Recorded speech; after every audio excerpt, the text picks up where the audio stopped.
اسی کو اللہ تعالیٰ آگے فرماتے ہیں منکم من یرید الدنیا ومنکم من یرید الآخرہ، تم میں سے کچھ وہ تھے جو دنیا کے طلبگار تھے، دنیا چاہتے تھے، ومنکم من یرید الآخرہ، اور تم میں سے کچھ وہ تھے جو آخرت کو چاہتے تھے، یعنی وہ جنہوں نے مشورہ دیا کہ یہاں سے ہٹنا نہیں، وہ سات صحابہ کرام جنہوں نے مشورہ دیا کہ نہیں ہٹنا، اللہ کے رسول نے کہا بیٹھو تو بیٹھے رہنا ہے، تو وہ بیٹھے رہے۔ باقی 43 صحابہ نے انہیں کہا بھائی اللہ کے رسول نے فرمایا تھا کہ جنگ کے دوران جنگ ختم ہو گئی، فتح نصیب ہو گئی، اب ہمیں اتر جانا چاہیے، ان کے ساتھ مدد کرنی چاہیے مال غنیمت جمع کرنے میں۔ تو اسی کو اللہ تعالیٰ تعبیر فرماتے ہیں دنیا کے طلب سے۔ دیکھیں غزوہ احد، غزوہ بدر کے بارے میں تو کوئی مسئلہ نہیں ہے، لیکن غزوہ بدر میں بھی وہاں جب 70 کفار کو مارا گیا اور 70 بندوں کو، کافروں کو قیدی بنا دیا گیا، جب ان کو مدینہ لایا گیا تو یہاں میٹنگ ہوئی کہ ان کا کیا کیا جائے۔ کچھ نے کہا کہ ان کو ایسے ہی چھوڑ دو، کچھ نے کہا ان کو قتل کر دیا جائے حضرت عمر رضی اللہ عنہ جیسے نے، اور کچھ اکثر نے کہا کہ ان سے فدیہ لیا جائے، اور اس فدیہ لینے میں اللہ کے رسول بھی بنفس نفیس شامل تھے، خود رسول پاک صلی اللہ علیہ وسلم کی رائے مبارک بھی یہی تھی کہ ان سے فدیہ لیا جائے۔ اور جن لوگوں نے، جن صحابہ یعنی اکثریت صحابہ نے یہی کہا کہ ان سے فدیہ لیا جائے، اس کی وجہ کیا تھی؟ انہوں نے وجہ بھی بتائی تھی۔ وجہ یہ تھی کہ جب ہم ان سے فدیہ لیں گے، کافی ٹھیک ٹھاک مال آ جائے گا، اس مال سے ہم تلواریں لے لیں گے، ہم گھوڑے خریدیں گے، ہم اپنے لیے نیزے اور زرہیں وغیرہ بنائیں گے، تو ہمارے پاس اسلحہ ہو جائے گا، ہم ٹھیک ٹھاک کفار کا پھر مقابلہ کر سکیں گے۔ دیکھیں نیت صاف تھی نا۔ تو اس لیے کہ دیکھیں دنیا کی طلب دو طرح کی ہے، ایک دنیا کی طلب للدین ہے، دین کی خاطر دنیا کو طلب کرنا، یہ تو محمود ہے، یہ تو بہترین کام ہے۔ کہ مثلا جیسا کے طور پر آج میں ابھی کہتا ہوں کہ اگر اللہ تعالیٰ مجھے بہت دولت دے دے، اور اس دولت کے لیے پھر میں جناب غریبوں میں تقسیم کروں گا، ان کو پیسے دوں گا، ان کو کپڑے دوں گا، اور جناب پانی کے لیے پانی کا نظام بحال کروں گا، اور پھر لوگوں کو پانی پلاؤں گا، اور لوگوں کے لیے سڑکیں بناؤں گا، لوگوں کے لیے اسپتال بناؤں گا، وغیرہ وغیرہ۔ اب اگر یہ نیت ہو میری تو یہ نیت تو اچھی ہے، تو ایسے مال کی طلب تو صحیح ہے، محمود ہے نا۔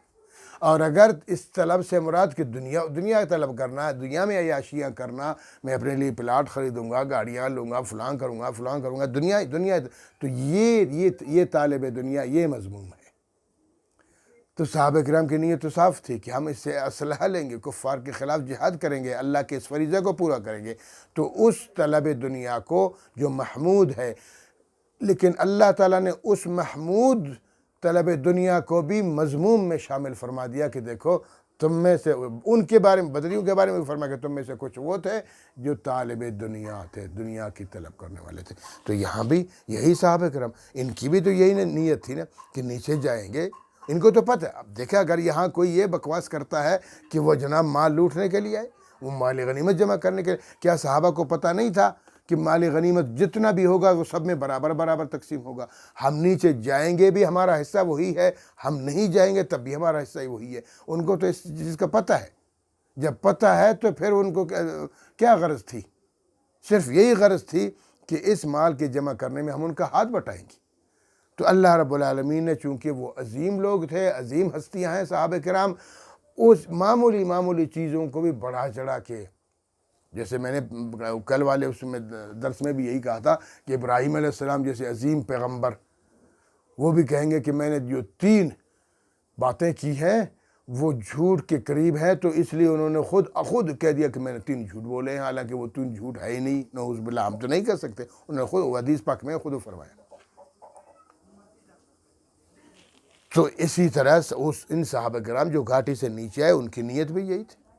لیکن اللہ تعالیٰ چونکہ ان کو پاکیزہ بنانے کے لیے، مزید ان سے امتحان لینے کے لیے یہی فرمایا کہ منکم من یرید الدنیا، تم میں سے کچھ وہ تھے جو دنیا کے طلبگار تھے، ومنکم من یرید الآخرہ، اور کچھ وہ ہیں جو آخرت کے طلبگار ہیں۔ لیکن اللہ فرماتے ثم صرفکم عنہم، پھر اللہ نے تم کو ان سے، کفار سے پھیر لیا، عنہم ان سے، ثم صرفا پھر پھیر لیا، کم تمہیں، عنہم ان سے، کفار سے، لیبتلیکم تاکہ تمہیں آزما لے۔ وقتی طور پر شکست ہو گئی، 70 صحابہ کرام شہید ہو گئے، اور پیچھے سے اللہ کے رسول صلی اللہ تعالی وسلم نے پھر آواز دی کہ لوگو الیہ عباد اللہ، الیہ عباد اللہ، آؤ میری طرف اللہ کے بندو، انی رسول اللہ، میں اللہ کا رسول ہوں۔ حضرت ابی بن کعب رضی اللہ عنہ فرماتے ہیں کہ جب مجھے آواز پہنچی تو میں سب سے پہلے لبکار اللہ کے رسول صلی اللہ علیہ وسلم کی زیارت کی۔ جب میں نے دیکھا اللہ کے رسول صلی اللہ علیہ وسلم آواز دے رہے ہیں، پھر میں نے آواز دی لوگوں کو کہ لوگوں اللہ کے رسول زندہ ہے، بنفس نفیس تمہیں بلا رہے ہیں اور پکار رہے ہیں، آ جاؤ۔ پھر صحابہ کرام دوبارہ جمع ہو گئے۔ تو اس لیے اللہ فرماتے ہیں لیبتلیکم، تاکہ تمہیں آزمائے۔ تو اصل چیز آزمائش ہے